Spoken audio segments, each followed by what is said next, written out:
Eh bien, dans ce programme aujourd'hui, je veux vous parler de quelques moyens qui vous protégeront contre la défaite et le découragement et contre la dépression tout le temps. Découvrez donc quels sont ces moyens. Tout de suite à l'antenne d'en jouir de la vie de tous les jours.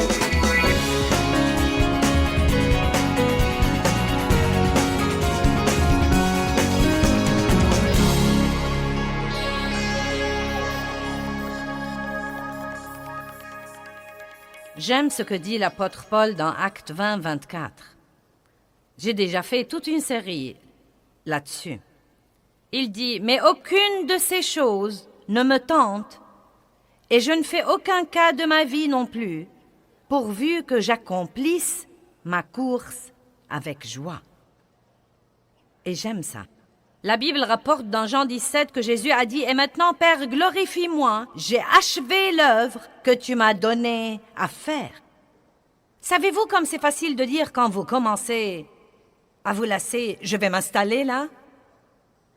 Mais je veux que vous soyez le genre de personne, et je veux être le genre de personne qui dit « Recommence, recommence. » Et je veux être le genre de personne qui, même si je ne vois qu'une petite lueur d'espoir, de la taille de la main d'un homme, pouvez-vous imaginer un nuage de la taille de votre poignet là-haut dans le ciel? Et quel peu d'espoir cela pourrait vous donner? Mais Élie, parce qu'il était un homme de foi, a refusé d'abandonner. Il l'a considéré comme un grand signe de Dieu. Je veux être le genre de personne qui est facilement enthousiasmée par le moindre signe que Dieu lui donne. Et vous savez quoi? Je crois que si vous sortez du découragement et du désespoir et de la dépression, et que si vous regardez autour de vous, vous verrez qu'il y a des signes que Dieu vous donne dans votre vie. Ne regardez pas ce que vous n'avez pas, regardez ce que vous avez. Ne regardez pas le chemin qu'il vous reste à faire, regardez le chemin que vous avez déjà fait. Il y a des signes comme quoi vous changez. Il y a des signes que Dieu travaille. Et nous devons être excités par ces signes au lieu d'appréhender tout le reste qui doit être fait.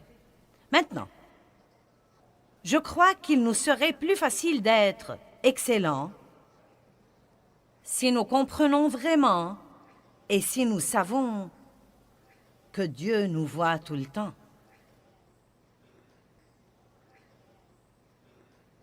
Jésus s'est expliqué tout en disant « Je suis ». Wow! Il n'y a nulle part où Dieu n'est pas. Quand vous rentrez chez vous et que vous fermez votre porte, oups, le voilà. Quand vous déjeunez avec un ami qui médit d'un autre ami, oups, le voilà. Quand vous fouillez dans votre portefeuille pour décider de l'offrande que vous allez donner, et que vous évitez les billets de 100 et 50 et 20 et 10 et 5 et que vous trouvez ce billet d'$1,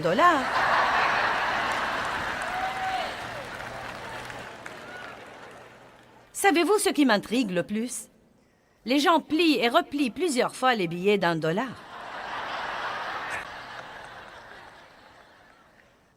Mais si quelqu'un, par contre, donne le grand truc, il ne le plie pas comme ça, il le met carrément là. Dieu est là. Il a vu l'offrande de la veuve. Et il ne s'agit pas du montant, il s'agit du sacrifice et du fait qu'elle ait donné le meilleur d'elle-même, qu'elle ait donné tout ce qu'elle possédait. Dieu voit, il est le Dieu qui voit tout, qui sait tout, qui est partout. Et vous savez, nous devons abandonner l'idée qu'il n'est qu'à l'église le dimanche matin. Bonjour. Il vous suivra quand vous sortirez d'ici et verra combien de gens vous allez renverser pour sortir du parking le premier.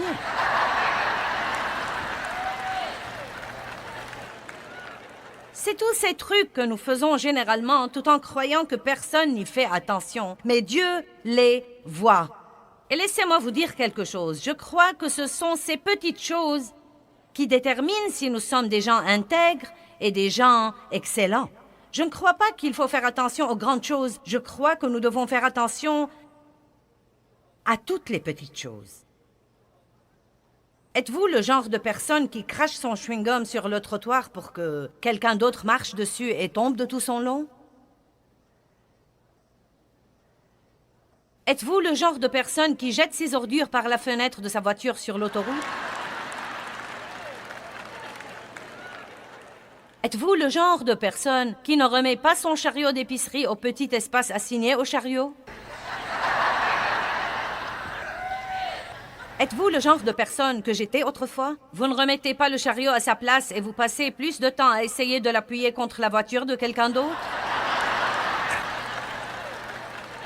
Non, mais je me rappelle que je mettais le chariot là, et que j'équilibrais ses roues, et que je commençais à filer, et il commençait à rouler, et je retournais.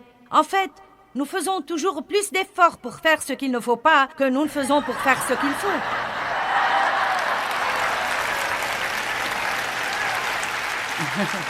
Dieu s'est occupé de moi quand j'ai commencé le ministère. Il m'a dit, si tu fais 3 choses, je bénirai ton ministère. Il y en a évidemment plus que 3, mais ces choses-là étaient fondamentales et importantes. Fais avec excellence tout ce que tu fais. C'est la première chose que Dieu m'a dite. Avec excellence. Cela ne veut pas dire l'extravagance. Cela veut dire l'excellence. Cela veut dire de prendre ce que vous avez et d'en faire le mieux que vous pouvez. Il n'y a rien de honteux à ne pas avoir des choses nouvelles ou des choses abondantes, mais quoi que vous ayez, vous devez l'apprécier et vous devez vous en occuper.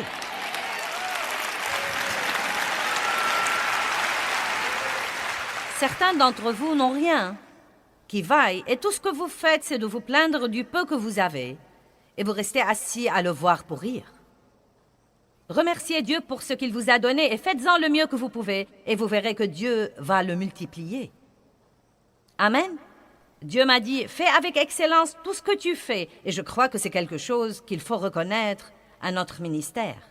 Je crois vraiment que nous faisons de notre mieux pour essayer toujours de faire le mieux que nous pouvons faire à tout moment et à toute occasion. Maintenant, quand nous repensons aux choses que nous avions faites il y a 20 ans, nous nous disons « Oh, ça alors !» Non, mais je me rappelle les couvertures de notre matériel et nos lettres mensuelles et tous ces trucs-là dont l'illustration était des autocollants, des trucs que vous tirez de petits livres comme Stick People. Vous savez, nous les trouvons si drôles quand nous les regardons maintenant. Mais c'est là où nous en étions. Et nous avions fait ça avec joie et fierté, et nous avions essayé de faire tout ce que nous pouvions faire avec une excellence absolue.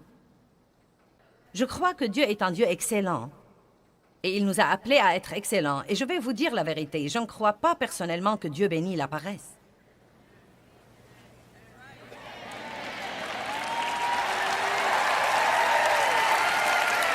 La pire condition dans laquelle nous puissions nous retrouver, c'est de laisser cet esprit paresseux, léthargique, pathétique, de passivité, nous contrôler. Dieu nous a donné le libre arbitre et il s'attend à ce que nous l'utilisions. Il suffit de lire les psaumes où David dit « C'est le jour que l'Éternel a fait, je bénirai ». Il n'a pas dit « J'ai envie de bénir », il a dit « Je bénirai ». Le Seigneur, ô mon âme, il se donnait un ordre que tout ce qui est en moi bénisse son saint nom. Je marcherai dans l'intégrité au milieu de ma maison, a-t-il dit. Je dirai des choses excellentes. Nous devons faire, écoutez-moi, je veux vous donner un mot exprès. Écoutez-moi bien, tout ce que nous devons faire comme il faut, nous devons le faire exprès. Quelqu'un a aimé ça?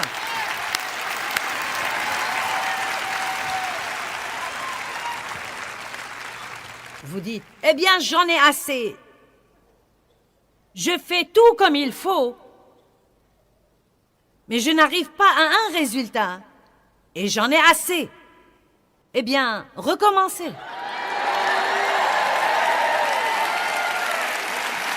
C'est mon message à vous aujourd'hui. Recommencez, et recommencez, et recommencez, et recommencez. Et bientôt vous direz, oh, le voilà! Le voilà! Le voilà, mon exaucement. Si vous êtes assez déterminé, il n'y a pas un diable en enfer qui puisse vous vaincre.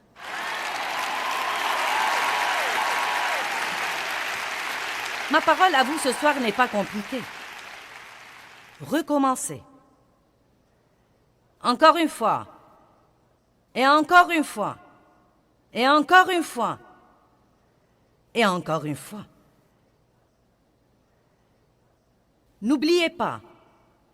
N'oubliez pas que Dieu voit tout. Surtout les petites choses. Je ne savais pas grand-chose sur l'excellence quand j'ai démarré mon ministère. J'ai écouté Dieu, mais on a dû m'apprendre à être excellente. Vous voyez, Dieu ne veut pas la théorie, il veut l'expérience à l'appui. C'est l'expérience qui l'intéresse. Vous m'avez entendu?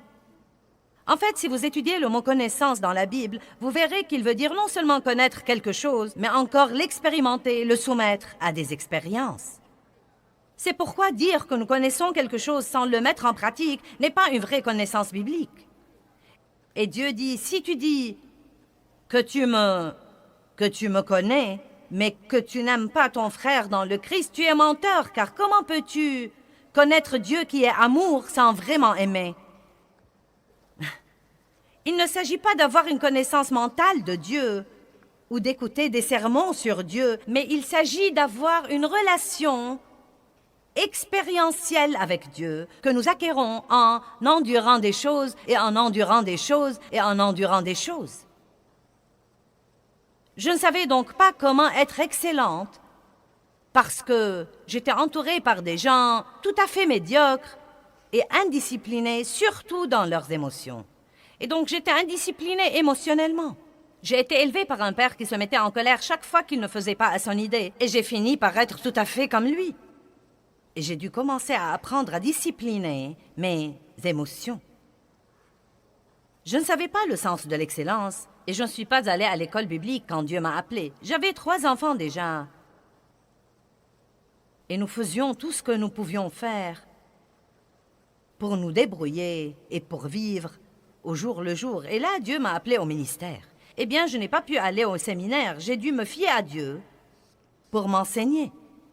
Et il m'a dit, sois excellente, marche dans l'intégrité. Eh bien, est-ce que vous savez que Dieu m'a donné plus de leçons à l'épicerie que nulle part ailleurs? Et cela semble probablement bizarre, mais le Saint-Esprit s'occupera de vous dans votre vie de tous les jours, où que vous soyez, si vous commencez à lui obéir dans les petites choses.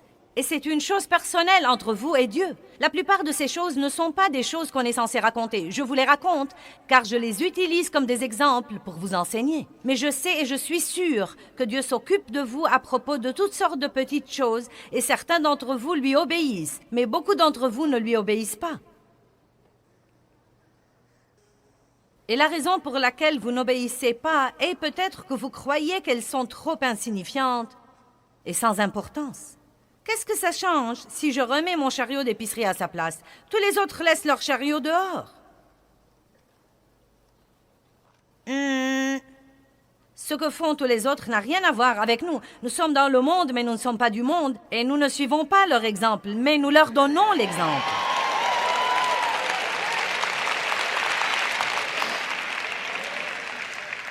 Et le plus triste dans l'histoire, vous établirez le rapport. Et je vous dis la vérité, Dieu s'est occupé de moi au sujet du chariot d'épicerie pendant 2 ans avant de me soumettre finalement et de le remettre toujours à sa place. J'ai commencé à faire ça de temps en temps, mais je ne le faisais pas quand j'étais pressée. Je ne le faisais pas quand il neigeait et quand il pleuvait. Et je ne le faisais pas quand c'était trop loin. 2 ans! Vous m'entendez? 2 ans pour remettre le chariot à sa place. Et je priais pour l'agrandissement de mon ministère. Allez, j'avais un don. Je pouvais prêcher il y a 32 ans comme je prêche maintenant, mais je ne prêchais pas aux 2/3 du monde entier. Je prêchais à 25 personnes. Et j'aurais continué à prêcher à 25 personnes si je n'avais pas appris à remettre mon chariot à sa place.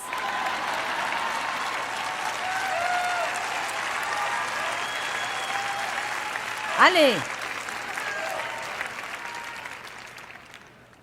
Une dame est sortie de l'épicerie et elle a mis ses trucs dans sa voiture. Elle a remis son chariot à sa place car elle m'avait entendu prêcher. Une autre dame marchait à côté d'elle avec son chariot. Elles se sont regardées et ont dit « Joyce Meyer ?»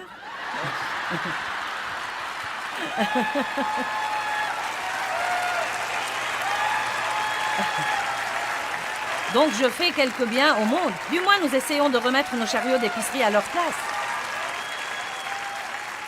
Et une autre chose que je faisais tout le temps et dont Dieu a dû s'occuper, nous disposions d'un budget modeste. Et vous savez ce qui arrive quand vous allez à l'épicerie affamé.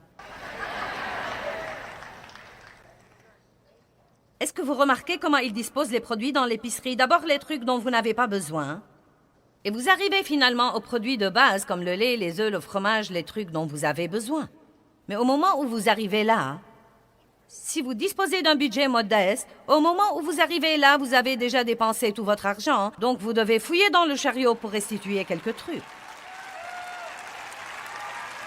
Vous êtes-vous jamais demandé quel dingue mettrait une laitue avec un dentifrice?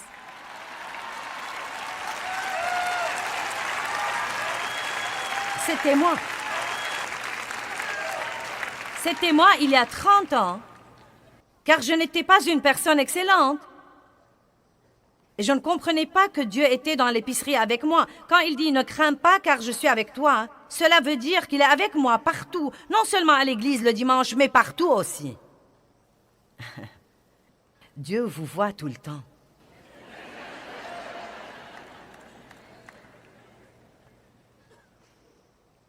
Je veux que vous commenciez à dire 20 fois par jour, à haute voix, « Dieu est là avec moi et il me voit ». Allez, je vous défie, Dieu est là avec moi et il me voit. Et je veux que vous le disiez tous les jours, jusqu'à ce qu'il devienne une vraie révélation dans votre vie, comme quoi tout ce que vous dites est fait et pensé, et toutes les décisions que vous prenez, et toutes les attitudes que vous avez, et tous les choix que vous faites, Dieu les voit.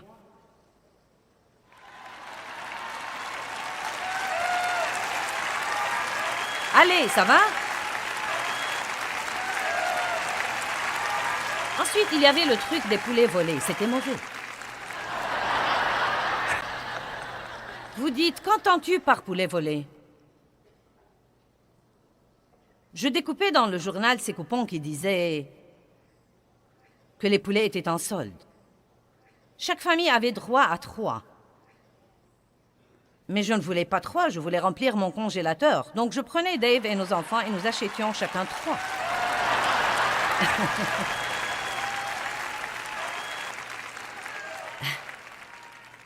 Chacun de nous prenait un chariot et nous nous comportions comme si nous ne nous connaissions pas.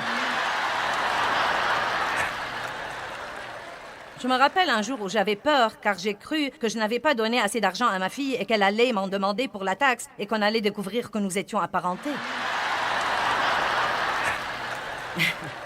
J'avais le bouton de Jésus et mon autocollant et ma Bible aussi.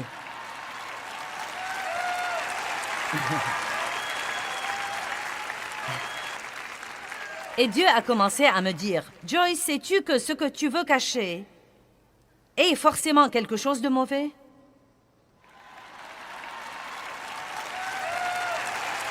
Mais je voulais plus et plus de poulet. Je prêchais ce message il y a très longtemps dans une église au Tennessee et le pasteur était assis au premier rang. Vous savez, tous les anciens étaient assis là-haut. Et je prêchais et j'ai raconté l'histoire des poulets. Et le pasteur a bondi. Il était grand de taille et il a donné un coup de pied à sa jambe et a déchiré le fond de son pantalon. Mais c'est une autre histoire. Il a bondi, il a montré sa femme du doigt et il lui a dit « Tu m'as transformé en voleur !»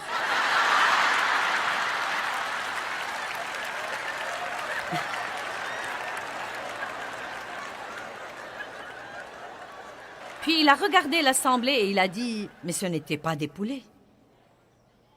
C'était du papier toilette et nous l'achetions pour l'église. »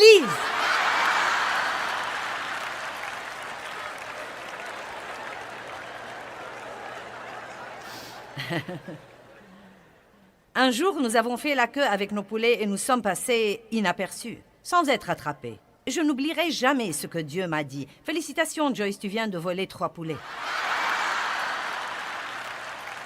Je suis allée à l'école biblique et à l'école de l'excellence et de l'intégrité, dans l'épicerie, et dans le marché, et dans le quartier, et avec toutes ces petites choses à la maison, derrière les portes fermées. Je ne sais pas ce que vous en pensez, mais je crois que si je n'avais pas passé ces tests, je ne serais peut-être pas ici avec vous aujourd'hui. Vous pensez peut-être que c'est fou, mais je le crois au très fond de mon cœur, je le crois. Je crois que si nous ne sommes pas fidèles dans les petites choses, Dieu ne nous confiera pas grand-chose. Et je vous défie de commencer à vous occuper des possessions des autres de la même façon dont vous voulez qu'ils s'occupent des vôtres. Amen. Quand vous louez une chambre d'hôtel, ne posez pas des tasses humides sur les tables en bois parce qu'elles ne sont pas les vôtres et que vous vous en fichez. Allez, il y a toutes sortes de trucs que nous faisons, mais nous devons marcher dans l'intégrité. Si on vous rend trop de monnaie quand vous faites vos courses, n'agissez pas comme si Dieu vous bénissait, rendez-la. Eh bien, ma belle, crois-moi, je viens de prier pour une bénédiction et la voilà. Non, vous êtes sur le point de devenir voleur et vous en attribuez le mérite à Dieu.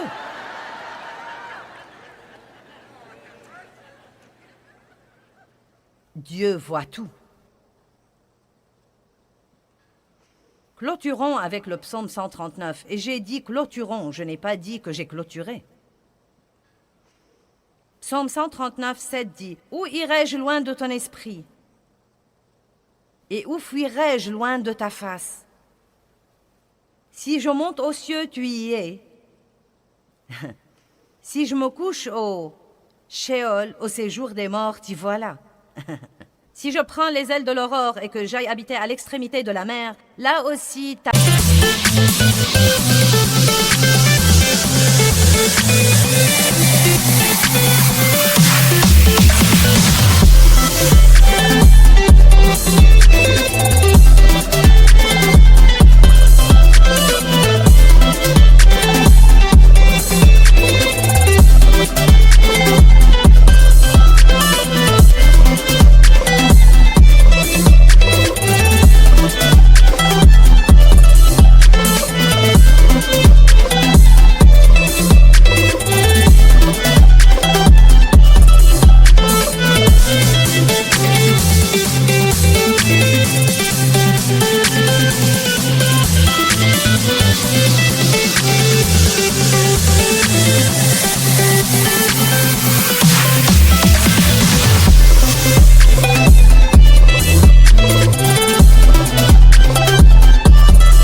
Ta main me conduira et ta droite me saisira.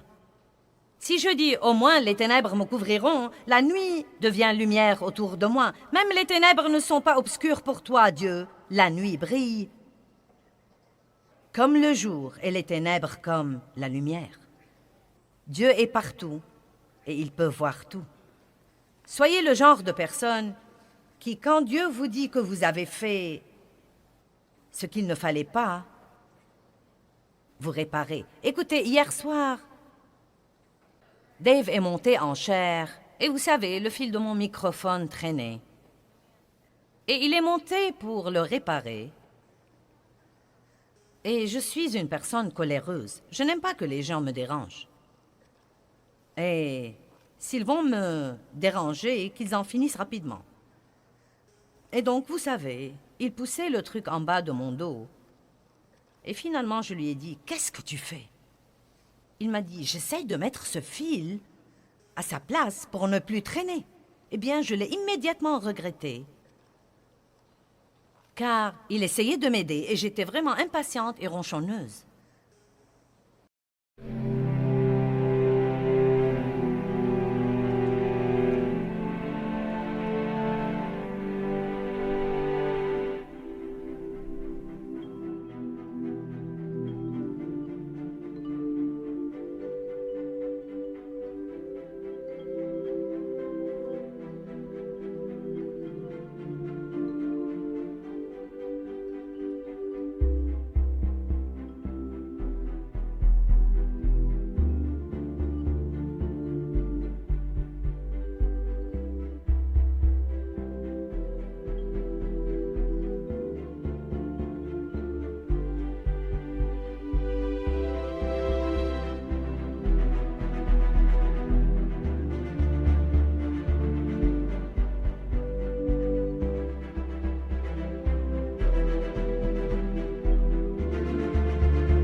Et j'ai envoyé quelqu'un pour l'appeler et je lui ai dit « Désolée d'avoir été ronchonneuse ». Il m'a dit « Je ne l'ai même pas remarqué ». Mais vous savez quoi?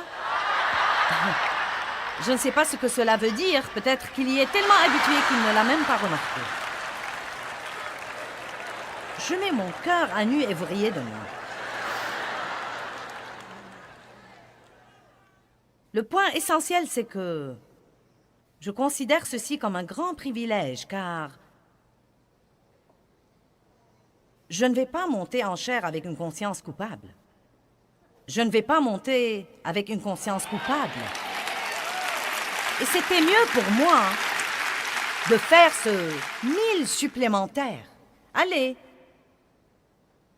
de faire ce 1000 supplémentaire au cas où ceci l'aurait vraiment gêné.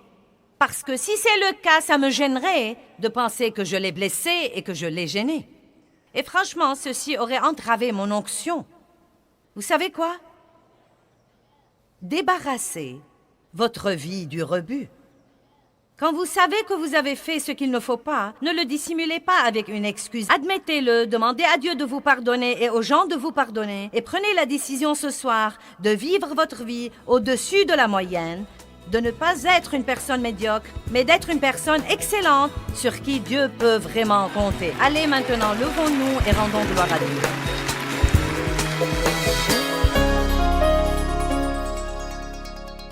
Dieu ne nous a certainement pas appelés à la médiocrité, mais il nous a en fait appelés à être des gens excellents.